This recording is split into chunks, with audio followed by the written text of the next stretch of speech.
लोकसभा चुनावों का प्रथम चरण आज शुरू हुआ। देश के सबसे बड़े राज्य उत्तर प्रदेश की 80 में से 8 सीटों पर आज मतदान हुआ। पहले चरण का यह चुनाव दिग्गजों की साख का सवाल बन गया है। इस चुनाव में मतदान प्रतिशत बढ़ाना प्रशासन के लिए भी किसी चुनौती से कम नहीं रहा। बीते 3 लोकसभा चुनाव की अगर बात करें तो सहारनपुर, कैराना, मुजफ्फरनगर, बिजनौर और नगीना में सबसे ज्यादा मतदान 2014 के चुनाव में हुआ था। तब ध्रुवीकरण का तापमान चरम पर था और इस चुनाव में सभी सीटें भारतीय जनता पार्टी ने जीती थी। वहीं 2009 और 2019 में हुए चुनाव में मतदान प्रतिशत कम रहा। आंकड़े बताते हैं कि जब जब मतों का प्रतिशत बढ़ा तो भारतीय जनता पार्टी को फायदा ही हुआ है। कम वोटिंग होने से हमेशा विपक्ष खुशहाल रहा। जिन 8 सीटों पर आज मतदान हुआ है उनका समीकरण क्या है, आइए इस पर नजर डालते हैं। सहारनपुर में 2009 में 63.24% वोटिंग हुई थी। इस चुनाव में बसपा के जगदीश चंद्र राणा 3.5 लाख वोट पाकर सांसद बने। 2014 में मतदान 10% बढ़ा और 74.82% मतदान हुआ।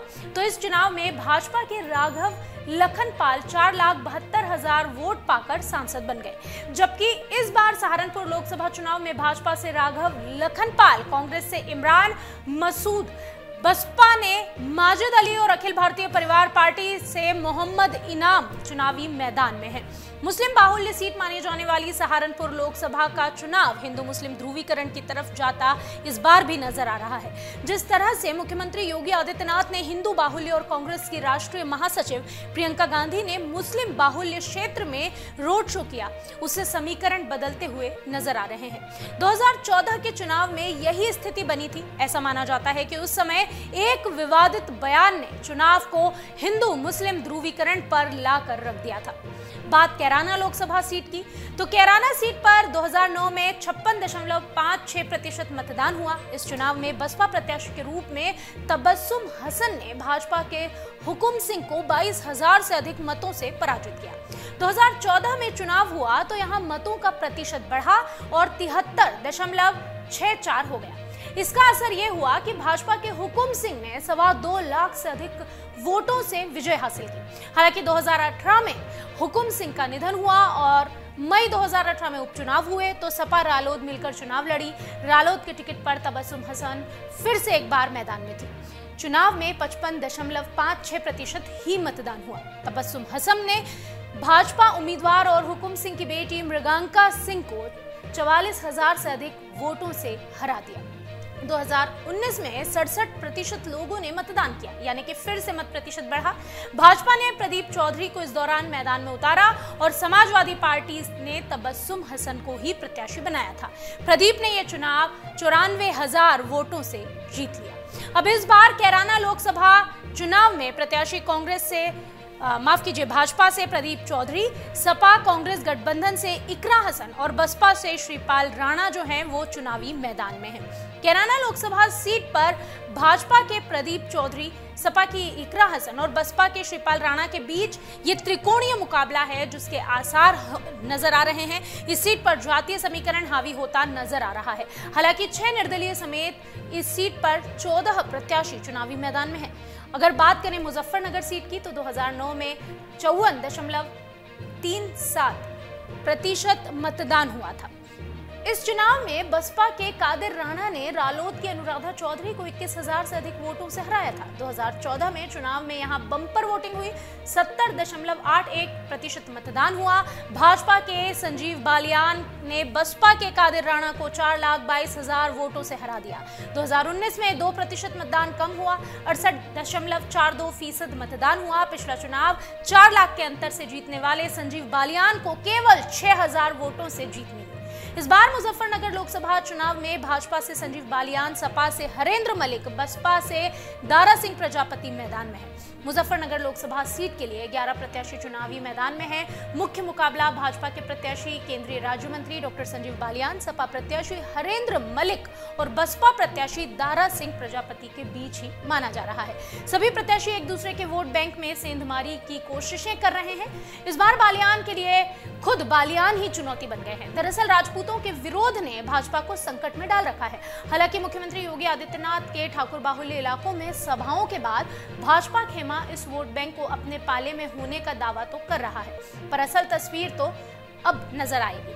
बिजनौर में भी 2009 में मतदान प्रतिशत कम रहा था तो रालोद के संजय सिंह चौहान ने बसपा के शाहिद सिद्दीकी को करीब 28,000 वोटों से हरा दिया था। 2014 के चुनाव में मतदान प्रतिशत बढ़ा 54.96% हुआ।